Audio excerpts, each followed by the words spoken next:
Hi, I'm Lucas Mack, and I'm on a mission to see the hurting get healed and the healed go out and heal others, in order for all of us to experience the true love and light we desire. This podcast is me sharing my journey with you, so you don't feel alone in your journey. Welcome to the Golden Rule Revolution.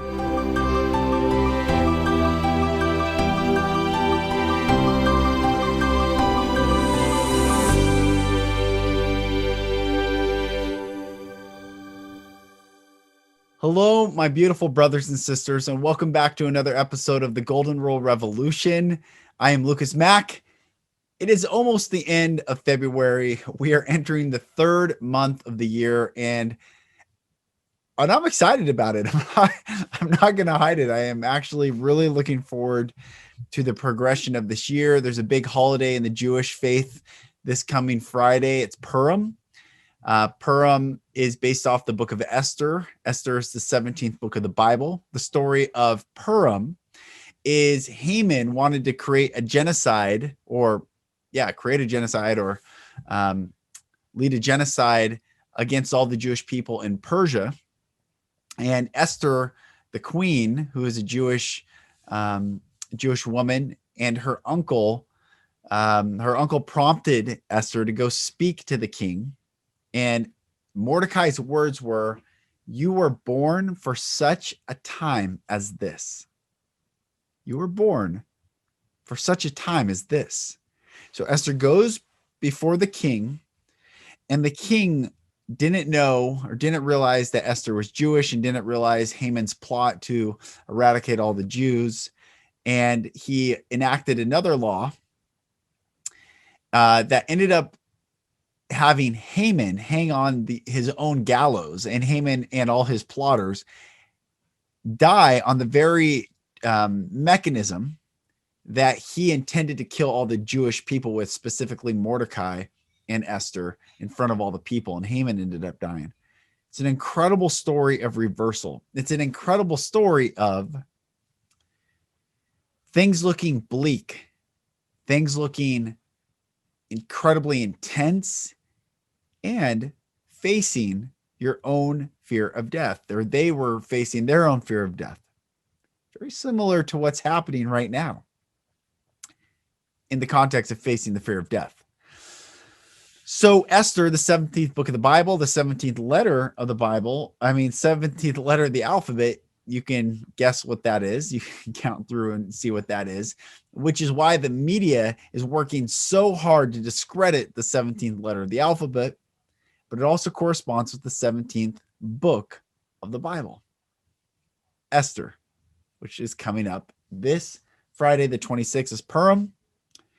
And I really believe we are going to see the most incredible events in human history, even preceding now, taking place coming up very, very soon. After Purim leads into Passover, and March is going to be wild, but in the best way. And here's how you know if you feel the energy that it's going to be wild in the best way is if you have processed your fear and released your fear, received the infinite and unconditional love of God, which is available right now. Then when all these events happen, you're watching and observing from a place of holding space for others who are in fear. You won't be in the fear itself. And Passover is an incredible holiday. I mean, it's the story that the spirit of death, God sent the spirit of death into actually the Israelites first, and then went into Egypt. And whoever didn't have the blood on the doorposts, on the top and on the sides, spirit of death took out the firstborn children of that home and that dwelling. And there were some Israelites who didn't, but the majority of the Egyptians didn't. It's a wild story. It's a wild story. And yet it's an incredibly powerful story. And what it tells us is that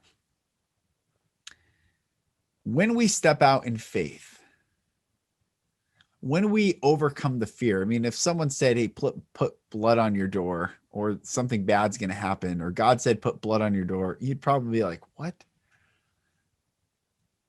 Perhaps. Or if you're at the place where like this existence, living this life is just one big creative show that we get to enjoy, like, sure, why not? Like, I'll put it on, see what happens. And then when you see the results historically of that story,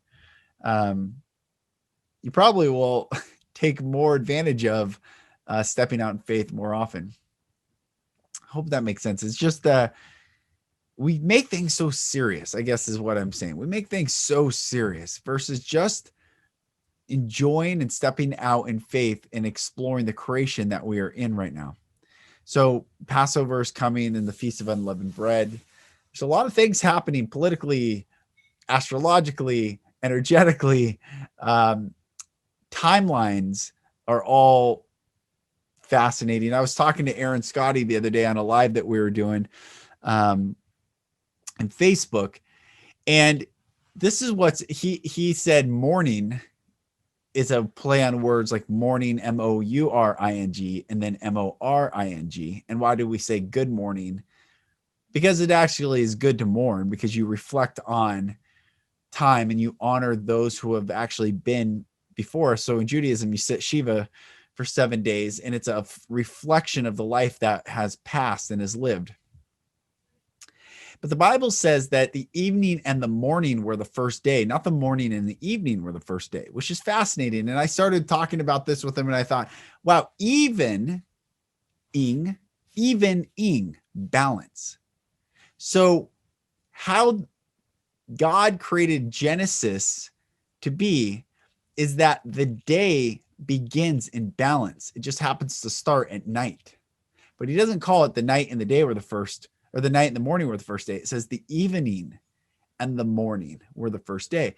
So even in balance begins the day. Then morning, you could use the play on words, M-O-U-R-I-N-G. But what is morning? Contemplative reflection on what has been. So if you flip those and you started the day at morning and then ended the day at evening, think of how rushed we feel when we wake up. There's never enough sleep, never enough time. Everything is based on get up and go. But if we started the day in energetically, I'm not saying you start working at night. I'm saying energetically, we come into balance. The day begins in evening, sundown to sundown, not sunrise to sunrise, or the middle of the night is what they have it. So time has been adjusted. So if you started your day in balance and ended your day in reflection, how powerful would that be? How powerful would it be for all of us? And I'm not saying you have to be Jewish and join Judaism to live that life. It's just beautiful truths that we can all take from that. So times are being shifted, energies, planets, everything is being shaken, and it must be shaken because those things that are connected to the tree of life will remain. Those things that are not connected to the tree of life will return back to the earth, go through the process of regeneration, and eventually the roots of the tree of life will pull from the nutrients of the earth back into the tree. And that is a beautiful concept, and there's just a lot to look forward to coming up. So short podcast today, just to check in. I hope you're finding joy and expansiveness during this time because you get to have fun with it. Turn the news off. Turn the news off. Find a book that would be outside the realm of your energetic flow where you're at right now. So if you're in the Christian path, find a Jewish sefer, find a book of mindfulness in Buddhism. If you're, wherever you're at energetically, if you're in this new age path, grab a Bible and read the Bible, grab a King James Bible and start reading that. Wherever you are, grab something different than what you're accustomed to. so that you can broaden your perspective. You can broaden your language set. You can broaden your understanding of another person. And the more we broaden our perspective and broaden our language set, the more we can connect with other people, stand in solidarity with humanity, and be an invitation for the change that we want to see in this world. And it's a beautiful, beautiful process that we're all going through right now. So fear not at all. Release any fear that you have, receive love. And what else do I want to share before I pop off? Everything that has been held up by the Matrix as virtuous, we may all find out very soon that it is anything but. For instance, or what I mean by that is, in order to be held up in the Matrix as a virtuous person or one to be seen and followed, there may have been prices to be paid or prices that were paid in order to get there. So don't worry about how many people are following you or impacted by you, or just be the change that you want to see in this world. And energetically, you have no idea how big you really are because you're still in the Matrix. But I think there are many energetic giants who seem like average, everyday people, but in the spirit realm are massive giants for the good. I mean, this is just massive presence. And there are those in the Matrix that seem like massive giants that are just little tiny babies spiritually. So I don't know. It's just a thought I've been having lately of what if the Matrix cloaks a lot of the truth of the energetic field? That would be interesting as well. Anyway, just keep going on your path. I'm constantly reading, reflecting, studying. I'm reading a whole bunch of books right now. A book on Hermetics by Hermes, the Kabbalion. What else am I reading? Jocko Willink's book. I just got Life of a Guru. Just a whole bunch of books I'm reading right now, and it's fun. And I look at all information as neutral. And what resonates with me, what helps me breathe more deeply, then I take it. And if it doesn't, then I leave it. But it's a really beautiful path to continue to read outside the what I'm told is acceptable. And whenever someone says this is what you have to read this and believe this, I would question what they're reading. It's like the news. You don't know what these people have in their library at home. You don't know how educated they are. They're just really good at reading teleprompter, and they are, because it's not easy, believe me. In fact, I remember my very first time reading teleprompter in the news. So the script's going, the very first, I had no training. There's, all right, here we go. You're on the air, and I'm reading the teleprompter. I'll see if I can find this. I might have this somewhere. And there are commands for the director, the director who's running the show, and the reporter or the anchor, so you know what's happening. So I'm reading the story about the metro buses, and I'm in a small market. And I read, I'm like, Benton County Metro Transit or whatever it was, is running new buses today. Stop, full screen, take 2, and they will continue to reading. So I read the commands. Oh my gosh. My point is, they are really good at reading teleprompter on the air, but if you don't know what they're reading outside of their job, don't put your full trust in them. I always say, if you don't know someone's browser history, how are you going to put their full trust in them? Even me, like, go read for yourself. Everything I'm saying, you can validate, verify, study. It's not about like, you have to agree with me. I'm just sharing my perspective, because at the end of the day, for me, it's about helping people heal so they're not triggered by anything. I can help you heal. You get to heal. If you're not working with me, work with someone or do the work yourself, so you're not triggered by anything. Something happens, someone says something, all information is neutral. I'm telling you, there is no charged information. Even if someone's like, and just starts ripping on you, spit out of my mouth a little, but if they start ripping on you, that you can stay in a neutral place because it has nothing to do with you, it has everything to do with them. But how you respond has everything to do with you. And that's when I'm talking about sovereignty. It's also looking at information as neutral. It's you get to explore. And something fascinating. I was talking to a buddy the other night. So Bible versions. I'm big on Bible versions because you change a little word and it changes the whole meaning. Like you just go off half a degree with your rudder on a ship and you're going to go to a different hemisphere eventually. So a little thing can make a big difference. And the King James Bible says in John 14:6, I'm the way, the truth, the life. No man comes to the Father but by me. And every Bible from 1881 onward says, I am the way, the truth, the life. No man comes to the Father but through me. So you have to, I'm giving you, that is a fact. No energy towards that, just a fact. King James Bible says by me. All other Bibles say through me. Now you get to look at both of those and say, okay, I'm told the only way is through Jesus. But Jesus said the only way is by me. So I'd rather take his words than the words of modern day. In 1881 was the beginning of the progressive era, which is the beginning of the deep state control. In 1871, Ulysses S. Grant had to take money from the central bankers in the United States because the United States was bankrupt from the Civil War. I mean, everything goes, woo, it goes sideways really quickly. So 1880s began a movement, which is really what the book of Revelation talks about, the Laodicean church. It's the end of the Church of Philadelphia, which is the only church out of the 7 churches in Revelation that Jesus didn't have anything against.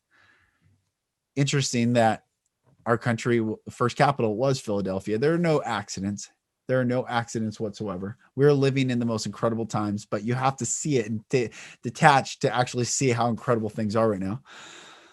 My point is, you have to say by or through. You have to figure out, are you to emulate Jesus and you go to the Father, go to God?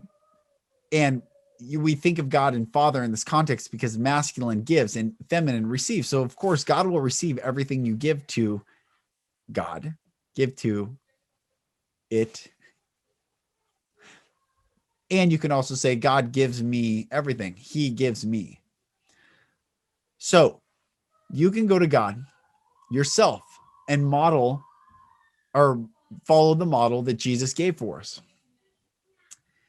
If you don't, you have to submit your sovereignty to this narrative and it tilts us all. But he says, I don't call you servant, I call you friend. I call you a brother. So it stands everyone back up, which is interesting, I think. In Revelation 1:6 in the King James Bible, it says, and he has made us kings and priests unto God his Father. Oh, so kings and priests, everyone's sovereign in the true teaching of Jesus, Christ consciousness, sovereignty, going back to source, going back to God, going back to the origin of love, releasing fear, receiving love, and walking in sovereignty. Now, the matrix system doesn't want you to walk in sovereignty. The matrix system wants you to be slave, subservient, and it doesn't matter. The matrix is found in the New Age, Christianity, Islam, Judaism, Buddhism, Hinduism, agnosticism, atheism. It is found in everything and anything. It is up to the sovereign individual to read and study and learn and find the contrast to say, interesting.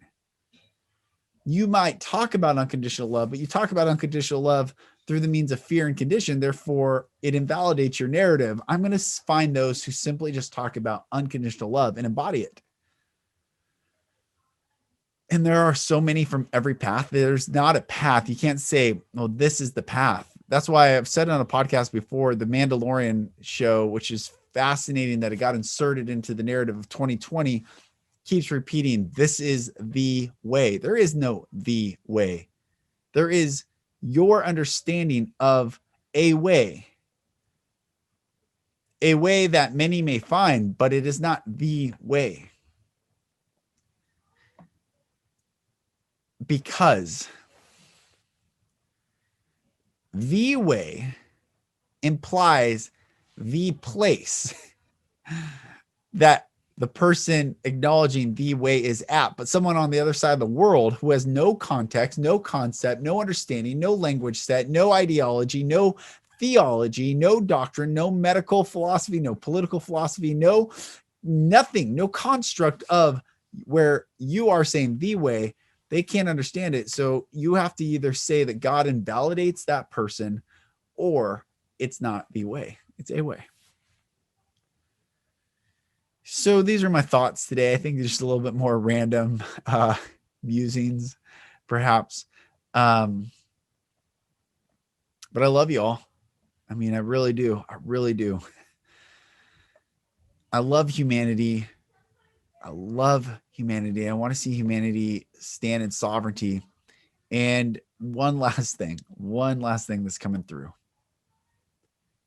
Truth must be your heart's cry. Not must be as the way, must be as freedom and sovereignty. Truth makes us free, all of us. And I will follow the truth wherever it leads, even if it takes turning on everything. Because the truth matters that much. And the Bible talks about the light entered the world and many rejected it. They hated the light. They loved the darkness more than the light. People love lies more than truth because it validates where they are and they don't have to change.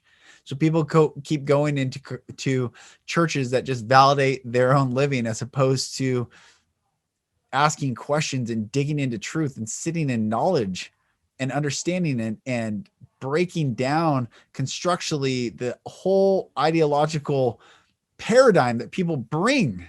Can you imagine if everyone would just sat and asked questions and got the Socratic method going again, which is what the 17th letter of the alphabet online did, if you know what I'm saying, and ask questions again. Who, what, when, where, why? So what? How? 7 questions that make up a story. Who, what, when, where, why? So what, and how? 7 being the perfect number of completion, 17 being beginning through end, 17 also being Esther, 17 also being Purim, which we're entering, 17 also being Q, the letter in the alphabet. Very interesting. A lot of things happening right now.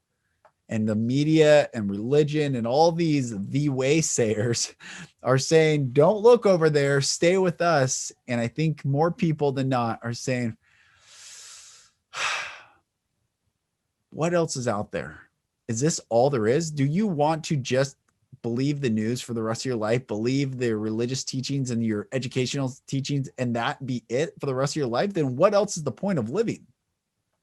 Oh, family. But then you put obligations on family to live the life that you could not live yourself. And it creates this bondage and the generational curses get passed over and over and over and over and over. Or do we want to say enough of this hedging? I am free. Wherever I am, there is love, and I cannot be separated from love, and God cannot not love me. Therefore, I will read all things, learn all things, see all things for the betterment and liberation of myself and others. And this is what's happening. This is where we are right now in human history. And it is incredibly exciting. It excites me. It excites me. I was talking to some friends the other night. They came over for dinner and I said, I read the Satanic Bible in 2020. And they said, well, didn't that scare you? Or did you pray over it? Did you ask God to? And I said, no. I mean, I understood what she was saying because I used to think that as well. But then I said, perfect love casts out fear. And I'm walking in perfect love. I'm not afraid of any content. And I've seen horrific things that are just terrible. And I've shared with some people, and it made them, one person very close to me, they started crying. There's a lot of stuff out there. But once you see it, at least you know, so you're not deceived the next time, because it could be them today, it could be you tomorrow. So truth is incredibly important. That's why Joseph Goebbels, Adolf Hitler's best friend, and Joseph Goebbels and Adolf Hitler were World War I veterans together, and they were both in prison together. Joseph Goebbels' title was the Minister of Propaganda and Public Enlightenment. Think of that. propaganda and public enlightenment. There are many that profess enlightenment because they've been listening to propaganda. And there are many who are aware and awake because they see the propaganda and the narrative of enlightenment usually go hand in hand. And I gave a keynote a few years ago. There would be no Adolf Hitler without Joseph Goebbels, because he who controls the narrative controls the people. That's why if you're not seeking new information, how can you claim to be free? I read the Bible, you've heard me say it a million times on this podcast. I read it 7 times cover to cover in 14 years, but that's in addition to I read Psalms and Proverbs every single day. I've read multiple parts of the Bible all the time, in addition to chronologically reading it, Genesis to Revelation. I finished it 7 times in 14 years. How many more times did I have to read it? I know what it says now. I mean, okay. And is that what we're just reciting information? You stay in 3rd grade your whole life because 3rd grade information was the pinnacle for a kindergartner, 1st and 2nd grader? No, that's asinine. It's ridiculous. Even in Judaism, they have Torah, the Mishnah Torah, the Talmud, the Gemara, or the Mishnah Torah and Gemara, and then the Talmud, the commentary on those, and then it goes into the Kabbalah books. And there is a process of order of understanding and information. And even when you find all the knowledge of the world, if it's even possible, and does that even matter, that's not the point of even being here. It's the point of understanding that it's all about receiving the love of God, which gives me chills even thinking about. So the more information that we have access to should help us expand our capacity to receive more love, because we understand just how much more love is out there. Yeah. Yep.